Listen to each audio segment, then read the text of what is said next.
Assalamualaikum semuanya, perkenalkan kami dari kelompok 2 ingin mempresentasikan tugas geografi kami tentang potensi dan pengelolaan sumber daya kelautan. Di sini saya akan mewakili teman-teman saya untuk menjadi moderator untuk pembagian tugas secara merata. Kita melakukannya di rumah masing-masing dengan menggunakan, saya menggunakan Zoom meeting untuk menjelaskannya, dan juga ada beberapa teman-teman kami yang sebagian di rumah yang bagian edit dan juga menyusun naskah. Sebelumnya kami meminta maaf atas keterlambatan pengumpulan tugas, dan kami mengucapkan terima kasih sebanyak-banyaknya kepada Ibu Mulyati selaku guru geografi yang mengajar di kelas kami. Sebelum saya menjelaskan potensi dan pengelolaan sumber daya kelautan, kira-kira kalian sudah tahu belum sih apa itu sumber daya kelautan? Sumber daya kelautan adalah sumber daya yang meliputi ruang lingkup yang luas yang mencakup kehidupan laut hayati, flora dan fauna, maupun non-hayati yang terdapat di wilayah laut. Jadi sumber daya kelautan itu adalah semua sumber daya yang ada di dalam lautnya. Kira-kira contoh sumber daya kelautan itu apa aja sih? Satu, ada perikanan tangkap dan perikanan budidaya. Dua, hutan mangrove. Tiga, terumbu karang. Empat, pertambangan dan energi. Lima, padang luhur. Dan enam, pariwisata bahari. Karena kita udah tahu pengertian dan contoh-contohnya, kira-kira manfaatnya apa sih sumber daya kelautan ini? Manfaat-manfaatnya yaitu satu, menghasilkan garam, dua, menghasilkan ikan, tiga, menghasilkan tumbuhan, empat, menghasilkan oksigen, lima, menghasilkan listrik, enam, menghasilkan mutiara. Saya akan menjelaskan tentang peran laut bagi makhluk hidup. Peran laut peran laut bagi makhluk hidup yaitu dua, memberikan suplai oksigen melalui proses fotosintesis dan menjadi regulator siklus air di muka bumi. Peran laut bagi manusia yaitu pertama, menjadikan sumber pangan, sumber obat-obatan, sumber mineral, sumber energi, sumber penyedia lapangan kerja, pendukung ekonomi nasional, jalan tol untuk distribusi barang dan manusia, keamanan nasional, sumber inspirasi, tempat rekreasi penyegaran dan penemuan, warisan budaya pada banyak suku bangsa.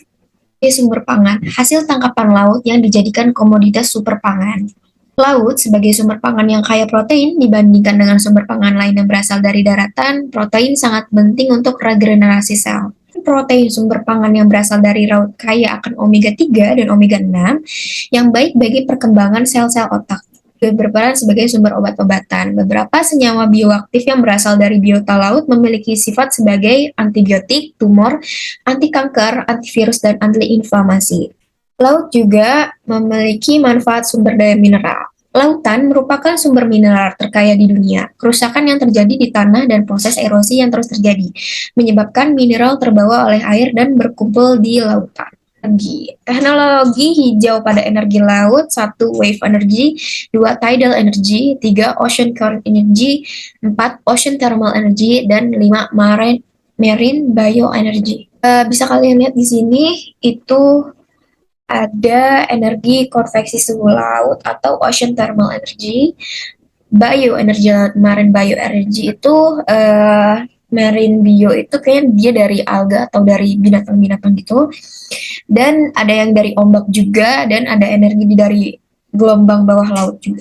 Selain itu, laut juga memberikan manfaat yaitu sumber lapangan kerja. Satu, perikanan tangkap seperti nelayan atau ABK. Dua, pelayaran niaga dan cruise. Nah, koda, mekanik, koki, dan lain-lain. Kalau kalian pernah naik kapal, pasti dalam kapal itu ada nahkodanya, ada mekaniknya, juga ada koki yang membuat masak. Ini saya akan menampilkan peta persebaran laut. Untuk gambar lebih jelasnya akan diedit oleh teman kami dan akan dimunculkan setelah ini.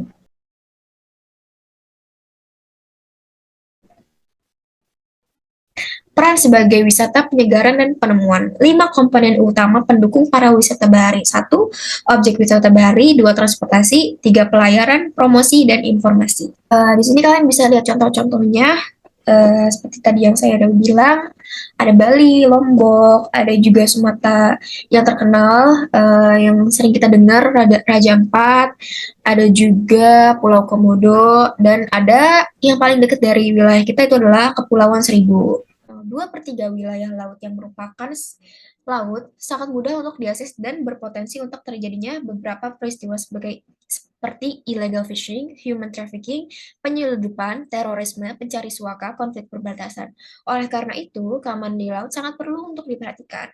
Peristiwa tersebut merugikan negara hingga 22 miliar US dollar per tahun, perlu adanya sistem pertahanan dan keamanan yang maksimum di laut demi terjaganya pertahanan dan keamanan nasional. Demikianlah yang bisa saya sampaikan dalam menjelaskan potensi sumber daya kelautan di Indonesia.